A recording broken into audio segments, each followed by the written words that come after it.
Morning student. आज हम paper 5 के यूनिट 4 का जो चैप्टर चल रहा है मैचुरेशन, उसी के नेक्स्ट पार्ट को देखेंगे।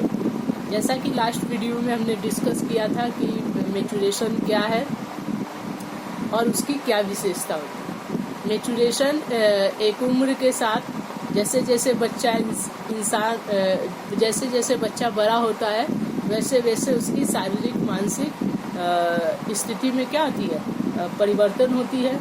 तो उस परिवर्तन को शाब्दिक रूप से ही परिपक्वन करते हैं। परिपक्वन उसके महत्व को देखे थे, विशेषता को देखे थे। आज उसी का नेक्स्ट पार्ट को देखेंगे कि परिपक्वन का शैक्षिक महत्व, एजुकेशनल इम्प्लीकेशन ऑफ मैचुरेशन, अर्थात परिपक्वन का शिक्षा के क्षेत्र में, अध्ययन के क्षेत्र में, स्टडी के क्षेत्र में क्या इम्पोर्टेंस है। तो जैसा कि हमने स्पष्ट रूप से जाना कि परिपक्वन का सीधा प्रभाव क्या होती है, सीखने सिखाने की प्रक्रिया पर पड़ती है। यदि बच्चा परिपक्व हो जाए समय के साथ साथ, उम्र के साथ, तो इससे क्या होती है, सिखाने में आसानी हो जाती है। मान लीजिए एक 10 साल का बच्चा चलना फिरना ठीक से चल फिर नहीं पा रहा है, तो उससे क्या होगी, उसकी सारी प्रक्रिया, जीवन शैली सारा क्या हो जाएगा, सब बिखर जाएगा। क्योंकि हम लोग कल्पना करते हैं कि एक बच्चा साल से 1.5 साल में क्या होता है, अच्छा से चलने दौड़ने लगता है। और यदि वो बच्चा 10 साल तक नहीं चल पा रहा है, इसका अर्थ है कि किसी तरह की उसमें कमी है। वो आसानी से सोसाइटी में, फैमिली में क्या एडजस्टमेंट उसका नहीं हो पाएगा। तो परिपक्वन का सीधा प्रभाव बालक के सर्वांगीण विकास पे पड़ता है। तो अब देखेंगे कि शिक्षा पे इसका क्या प्रभाव पड़ता है। सबसे पहले करिकुलम कंस्ट्रक्शन। करिकुलम कंस्ट्रक्शन का अर्थ हुआ कि पाठ्यक्रम के निर्माण। यदि बच्चा का मैचुरेशन पता चल जाए कि एक बच्चा कितने साल की उम्र में कौन सा कार्य सीख सकता है, नहीं सीख सकता है, उसी के अनुसार पाठ्यक्रम के निर्माण में क्या होगी, सुविधा होगी। किस तरह नर्सरी में ABCD सिखाया जाता है, फिर हम KG में जाकर वर्ड बच्चे को सिखाते हैं, स्टैंडर्ड 1 में जाकर सेंटेंस पर आ जाते हैं, और इस तरह उसी तरह काउंटिंग सिखाते हैं, टेबल सिखाते हैं, फिर एडिशन सब्ट्रैक्शन क्यों एक रिदम में सिखा देते हैं। ऐसा थोड़ी है कि तोड़कर पहले डिवीजन सिखा देते हैं, ऐसा तो नहीं किया जाता है। क्योंकि पता है कि बच्चे की उम्र के साथ चीज़ों को ग्रहण करने की क्षमता है। तो परिपक्वन क्या करता है, करिकुलम को कंस्ट्रक्ट करने में, पाठ्यक्रम निर्माण में क्या करता है, मदद करता है शिक्षकों की। दूसरा है टीचिंग लर्निंग प्रोसेस।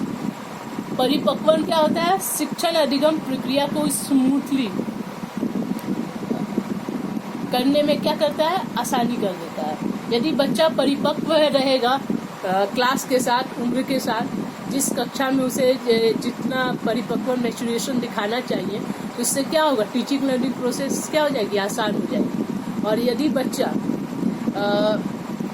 मान लीजिए कि एक 20 साल का बच्चा, वो ठीक से किताब नहीं पढ़ पा रहा है, तो हम 20 साल के बच्चा से क्या उम्मीद करते हैं, वो ग्रेजुएशन की पढ़ाई कर लेगा, ग्रेजुएशन में होगा कम से कम।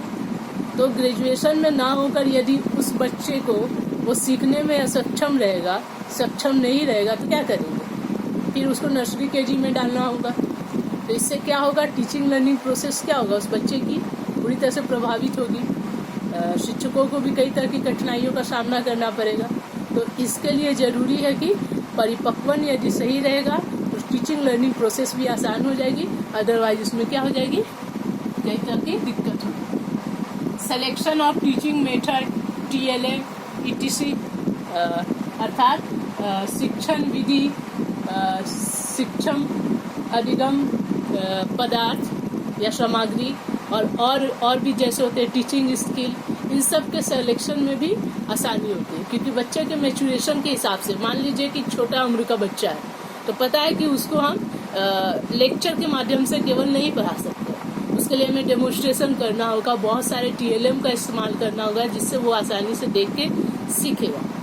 तो बच्चे के मैचुरेशन जो उम्र के साथ आती है, उससे हमें क्या करता है, करिकुलम से लेके एक एक चीज़, चाहे वो टीचिंग स्किल हो, टीचिंग मेथड हो, TLM हो, सबको सेलेक्ट करने में वो क्या करते हैं, टीचर की मदद करता है। Next, discipline and classroom management.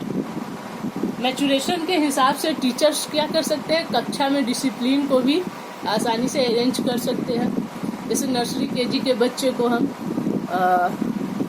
केवल उसको हम मार कर डरा कर नहीं उस पर अनुशासन ला सकते। उसके लिए आपको प्यार का सहारा लेना होगा। बच्चे बड़े हो जाते हैं तो समझदार होते हैं, उनमें मैचुरेशन ज़्यादा होती है, तो वो अनुशासन के महत्व को समझते हैं, टीचर की बात को समझते हैं। जब अंडरस्टैंडिंग करने लगते हैं तो उनमें अनुशासन लाने का तरीका अलग हो जाता है।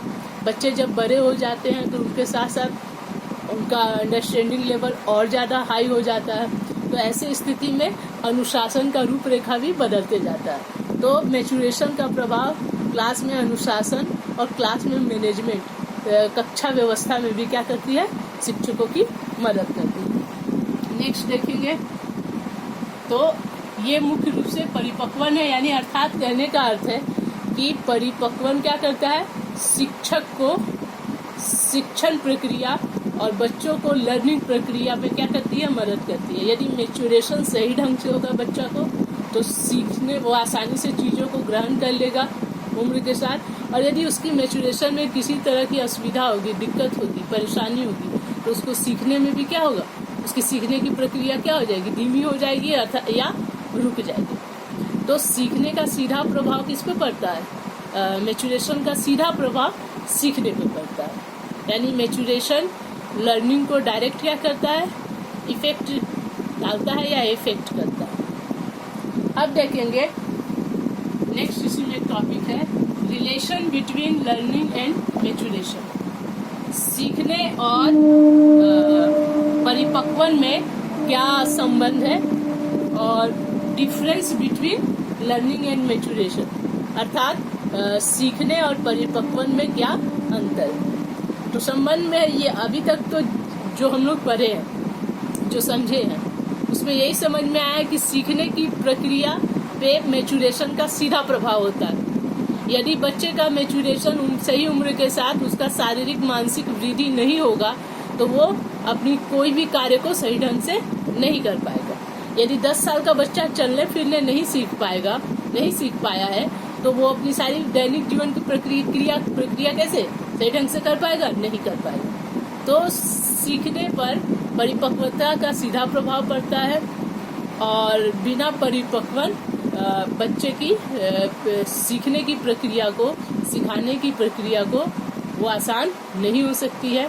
क्योंकि यदि बच्चा परिपक्व ही नहीं रहेगा, चीज़ों को परिपक्वन को हम बालक के अंडरस्टैंडिंग से भी जोड़ते हैं, क्योंकि उम्र के साथ साथ बच्चे में फिजिकल के साथ साथ मेंटल डेवलपमेंट भी होता है और बच्चे रिकॉग्नाइज करते हैं, चीज़ों को पहचान लेते हैं, उसको समझते हैं, वो अपने संज्ञान में लाते हैं।